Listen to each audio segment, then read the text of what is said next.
The empire had grown arrogant in its dominance, so certain of its eternal superiority that it considered cruelty not a flaw but a demonstration of strength. In the midst of its vast conquests, it came across a new enemy, fragile, short-lived, and scattered across a single blue world.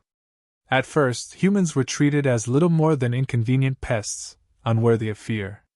Yet, in one campaign, the Empire captured hundreds of human soldiers, men and women who had fought stubbornly despite being outnumbered, and herded them into camps.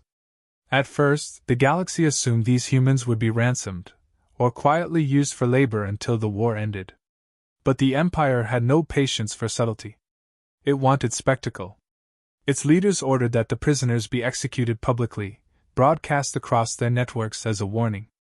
They believed such an act would not only humiliate humanity but also crush its will to resist. To the Empire, it was just another example of using fear as a weapon. The prisoners were assembled before cameras. They stood in ragged uniforms, bruised and starved, but their backs were straight, their eyes unyielding. The aliens expected begging, expected tears, expected humans to crumble in their final moments. Instead, they were met with silence. Not one prisoner pleaded for life. Not one bowed his head. Some even locked eyes with their executioners, calm as if they had already judged them. The alien commanders mistook that silence for weakness, for resignation. They never understood that it was contempt. The executions began. Blades and plasma fire cut through the captives row by row. The aliens cheered. Soldiers laughed and jeered as human bodies fell one after another. To them, it was theater. They broadcast it to their troops, their colonies, even their allies, proud of their mercilessness.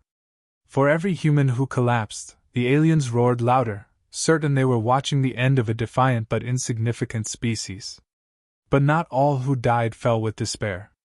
One man, bloodied from interrogation, smiled faintly before the weapon struck him down. A woman, her arms bound, shouted a single word the translators struggled to capture, but the meaning was unmistakable: vengeance. Another whispered with his last breath, his eyes fixed on the cameras, "You should not have done this." Those words slipped into the recording unnoticed at first, drowned by alien laughter. Later, they would echo across the stars like a prophecy. The galaxy watched in silence. Neutral species that had remained on the sidelines of the war turned their gaze away in discomfort. They had feared the Empire for centuries, and now they witnessed it reveling in slaughter. Few dared to comment, but many remembered. Even allies of the Empire felt a flicker of unease, though they said nothing. To them, humans were finished. A primitive species crushed before they had ever truly risen. But the humans who remained free saw it differently. On Earth and across their colonies, whispers began to spread as fragments of the broadcast leaked beyond the Empire's censors. Families searching for lost soldiers saw their sons and daughters executed before an audience of jeering aliens. Leaders who had hoped to negotiate watched in silence as their people were cut down. Scientists, soldiers, civilians, everyone saw the same thing: humanity's captured warriors dying without begging, without submission, their killers laughing over their corpses. In that moment, the Empire thought it had demonstrated its strength. In truth, it had revealed its greatest mistake. It had shown the human race what awaited them if they bowed their heads. It had shown them there would be no mercy, no peace, no survival through compromise. It had turned the war into something deeper than territory or resources. The humans who fell as prisoners of war did not die nameless. They became symbols. Their silence, their defiance, their final words carved themselves into the collective memory of their people. What the Empire believed was a warning would instead become a promise. The executions were not the end of human resistance. They were the beginning of something far more dangerous, an awakening that would reach every corner of Earth and beyond, a vow that those deaths would not be forgotten and would not go unanswered. The aliens celebrated their broadcast as victory propaganda, blind to the truth. The human prisoners they slaughtered had already won, because in dying without fear they lit the fire that would consume an empire. The footage of the executions crossed the void faster than the Empire intended. Despite attempts to suppress it, fragments leaked through neutral traders, intercepted transmissions, and smuggled recordings. What had been meant as a display of dominance instead became an open wound carved into humanity's memory. On Earth, the first images appeared not in official broadcasts, but in hidden corners of the network. A soldier's final glare, a woman's last cry of vengeance, the whispered warning before death, these images spread with unstoppable force. Within hours, they were everywhere. Civilians who had never seen combat sat in stunned silence as they watched their captured warriors fall. Families identified faces among the executed. Mothers and fathers saw sons dragged into the dirt. Brothers and sisters recognized the voices of siblings in their final moments. Each replay of the broadcast stripped away the fragile hope that diplomacy might still prevail. Leaders gathered in emergency councils, but words failed them. For months they had balanced on the line between resistance and negotiation, desperate to preserve lives while avoiding a war they believed unwinnable. The Empire had now made that decision for them. The message was unmistakable: surrender would not mean mercy, but extermination. The executions erased hesitation. Where once humanity had argued over the cost of war, now it agreed on a single truth. They had no choice left but vengeance. Factories that had been idle stirred back to life with relentless urgency. Production shifted overnight, every resource redirected to the building of fleets and weapons. Civilian industries offered themselves to the war effort. Entire populations volunteered without hesitation, no longer motivated by promises of honor or duty, but by the raw certainty that survival demanded retribution. Each person who signed their name believed they were carrying forward the voices silenced in that camp. Within the military, the effect was even more profound. Commanders who had argued for restraint now demanded total war. Soldiers who had known hesitation embraced the grim clarity. They studied the footage of their fallen comrades, not with despair but with a determination to ensure those deaths were answered tenfold. Training halls filled with recruits. Veterans returned to service. Even those too old for combat found roles, unwilling to remain idle while their species bled. In speeches broadcast across every human world, leaders no longer spoke of negotiation. They spoke of memory, of justice, of wrath. One message was repeated again and again: diplomacy ends here. Vengeance begins. Crowds that once gathered in grief now erupted in chants of defiance. Humanity was no longer a collection of fractured nations. The Empire had forged them into one. Scientists abandoned civilian projects to develop weapons capable of piercing imperial defenses. Engineers pushed themselves to exhaustion, turning prototypes into production lines. Pilots trained in relentless cycles, knowing they would soon be the tip of the spear. Humanity had no illusions of easy victory. They knew the Empire was vast and powerful, but they also knew something the Empire did not understand: the executions had stripped away fear. A species that no longer feared death could not be intimidated. Across the colonies, civilians carried with them images of the executed. Faces of the fallen appeared on walls, flags, and banners. Schools taught their names. Workers carved their words into steel and stone. They became symbols that every human carried in their heart. The Empire had not broken a people, it had given them martyrs. The more the broadcast spread, the deeper the fury ran. Other species observed the transformation with unease. They saw humanity's mourning harden into something colder, something unyielding. The humans no longer spoke of defense or peace treaties.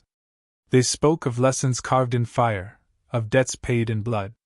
What began as grief had become resolve, and what began as humiliation had become unity.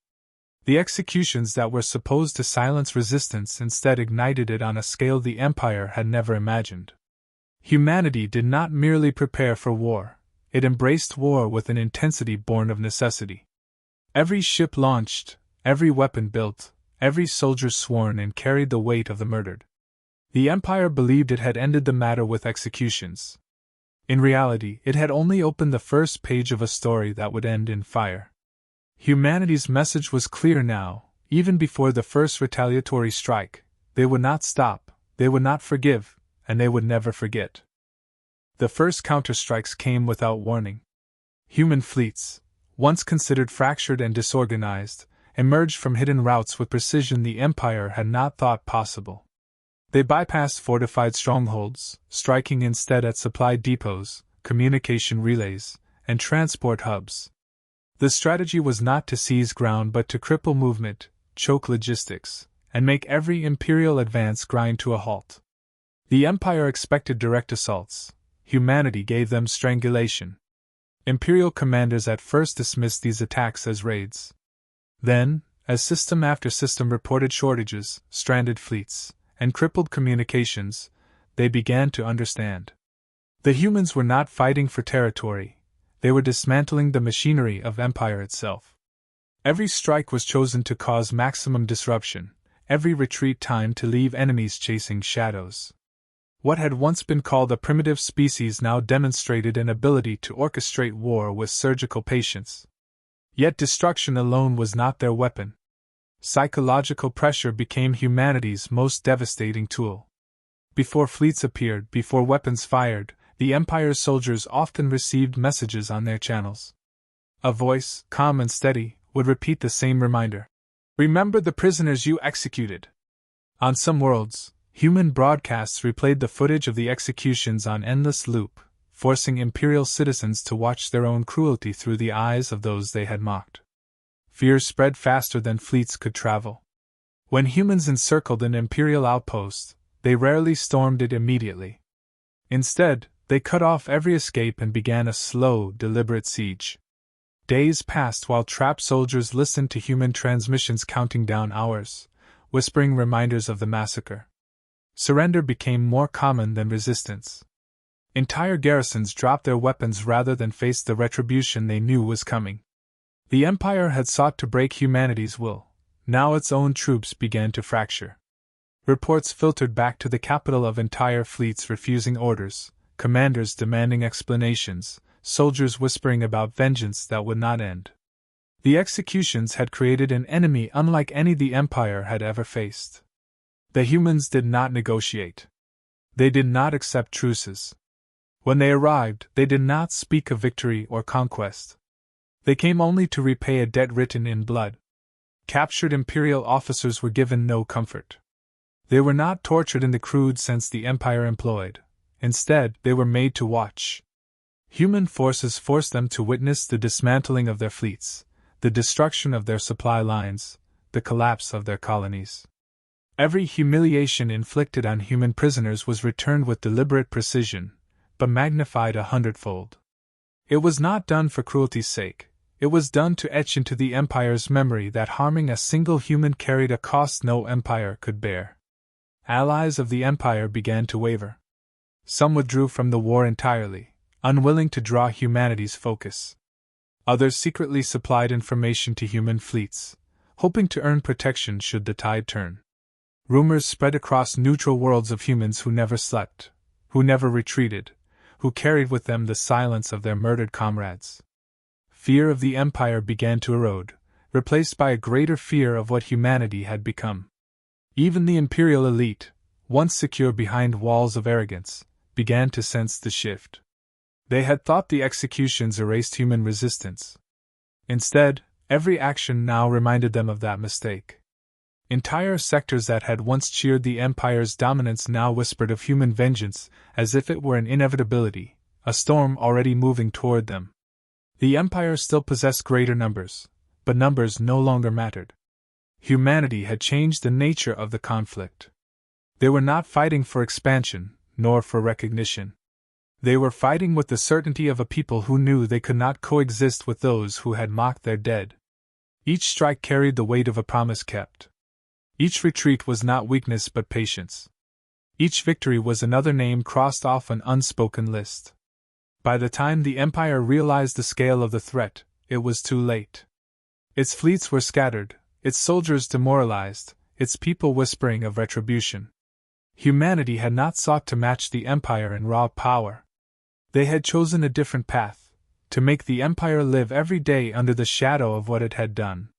What the Empire saw spreading through its ranks was not rebellion, not mere war. It was terror, engineered not by cruelty, but by the relentless memory of those executions. The humans had transformed grief into a weapon sharper than any blade, heavier than any fleet. And for the first time, the Empire understood that the war was no longer about conquest. It was about survival, and the humans intended that survival to be theirs alone. The war reached a point where the Empire could no longer deny the scale of what it had unleashed. Systems once loyal trembled at the approach of human fleets. Colonies that had thrived under imperial rule fell silent as the humans encircled them. Yet conquest was never their aim. Humanity's campaign was deliberate, almost ritualistic. They did not simply strike, they delivered lessons. Every target was chosen not only for its strategic value but for its symbolic weight. Imperial officers captured alive were not paraded in humiliation as the Empire once did with humans. They were shown what they had created. Forced to watch from orbit as their cities burned, as their fleets disintegrated, as monuments they had boasted of were reduced to rubble. Humanity never spoke to them of terms. They only reminded them, in cold tones, that this was the cost of their choices. The executions of prisoners had not been forgotten. They were being answered piece by piece. On the worlds where human captives had once been held, liberation came not as rescue but as transformation. Survivors were honored as living testaments of defiance. Those sites of death were remade into monuments, not to grief, but to vengeance fulfilled. Walls where humans had been shot were left standing, scarred and visible, so that every visitor could see the Empire's cruelty and humanity's response. The message was unmistakable: nothing done to a human would ever vanish into silence. Imperial propaganda attempted to mask the losses, but even within their own ranks soldiers whispered that the humans were everywhere. The psychological weight became heavier than any bombardment. Fleets that once charged with arrogance now hesitated at the first sign of human presence. The humans had reversed the balance of fear. Where once the Empire believed itself unstoppable, now it dreaded the inevitable strike that could fall at any time, on any system, with merciless accuracy. The decisive moment came when the humans finally turned their gaze toward the Imperial heart. They did not rush. They dismantled the Empire's defenses layer by layer, ensuring no reinforcements could arrive, no supply lines could endure. When they arrived at the capital, they surrounded it with silent fleets. For days the skies above the Empire's core world filled with the cold shadows of human warships. They offered no negotiation, no ultimatum, only a single transmission. "We do not negotiate with murderers." The Imperial rulers, once feared across the galaxy, now found themselves powerless. Their fleets refused to engage. Their citizens panicked. Allies who had once pledged loyalty abandoned them. Humanity had isolated them entirely, leaving them exposed to the judgment that was coming. The capital's grand shipyards, symbols of centuries of dominance, were systematically destroyed before the eyes of their creators. Fire consumed their proudest achievements, and no plea could halt it. What shocked the galaxy was not the scale of destruction, but the precision. Humanity did not erase indiscriminately. They dismantled with intent. Military command centers were obliterated. War fleets were hunted down and left drifting ruins. The infrastructure of oppression was shattered, while civilians were left to watch the Empire's collapse unfold. It was not mercy, it was calculation. The humans wanted the memory of this downfall to remain with those who survived. They wanted generations to carry the fear of what it meant to harm their kind. Every message humanity broadcast carried the same weight. The executions of their prisoners had not been forgotten. The Empire had chosen to dishonor war itself, and in doing so had condemned itself to a punishment no treaty could soften. Humanity was not seeking territory or wealth. Their goal was far more enduring: to carve into the galaxy's collective consciousness that their dead were sacred, and vengeance for them would never end until justice was absolute. The fall of the imperial capital was not celebrated with parades or banners. It was marked with silence. The same silence the prisoners had held before their execution now enveloped the heart of the Empire. Silence that carried contempt, silence that carried finality. The humans did not cheer their destruction. They only watched as the Empire collapsed beneath the weight of its own arrogance, knowing the true victory was not in the ruins, but in the lesson left behind. The Empire's collapse did not end with its capital's ruin. What survived of its fleets drifted aimlessly, leaderless and fractured. Former allies severed ties to protect themselves, terrified of being remembered as complicit. Neutral worlds that once feared imperial power now feared something greater, the cold certainty of humanity's wrath. The executions that had once been meant as a warning to others now stood as the moment the Empire condemned itself to annihilation. Humanity made no attempt to rebuild what it had destroyed. They did not raise their flag over conquered territories or demand submission from broken worlds. Instead, they withdrew with deliberate restraint, leaving behind ruins and silence. This absence was more powerful than occupation. It told every species that humans had not fought for expansion or dominion, they had fought for memory. They had no need to govern others, only to ensure that no one would ever forget what had been done to them. Survivors of the Empire spoke in whispers of the fleets that had appeared without warning, of the calm voices that reminded them of the prisoners before their cities fell. Parents told their children to never speak lightly of humans, to never provoke them, to never forget what vengeance looked like when it was carried out with patience rather than fury. Generations who had never seen a human came to fear the idea of them, as if the very mention of their name could summon judgment. On Earth and across its colonies, the names of the executed were preserved with reverence. Monuments bore their faces, not as symbols of defeat but as the spark of unity that had carried humanity through its darkest war. Schools taught not only their sacrifice but the consequence it unleashed. The narrative passed down was simple: harm one of us, and you awaken all of us. That truth became humanity's creed, etched deeper than any constitution or treaty. In the galactic council chambers that once echoed with imperial arrogance, silence replaced mockery whenever humanity's envoys entered. Other species studied them not with disdain, but with caution. Where once they had been dismissed as insignificant, now they were regarded as an unpredictable force capable of shattering empires. No one dared challenge them openly. Even alliances between alien powers began factoring in one unspoken rule: never make humanity your enemy. The humans themselves carried forward no celebration, only a sharpened awareness of what had been revealed about them. They had seen what they were capable of when unity replaced division, when grief turned into resolve. They did not boast about it, for they understood the weight of what had been done.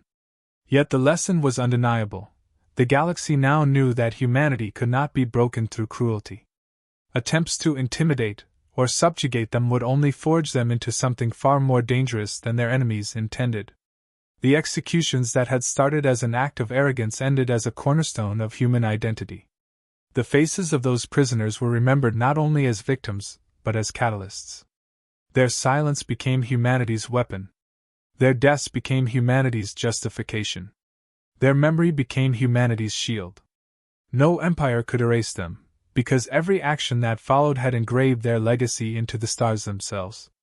Centuries later, when children across distant worlds asked why humans were spoken of with such fear, the answer was always the same.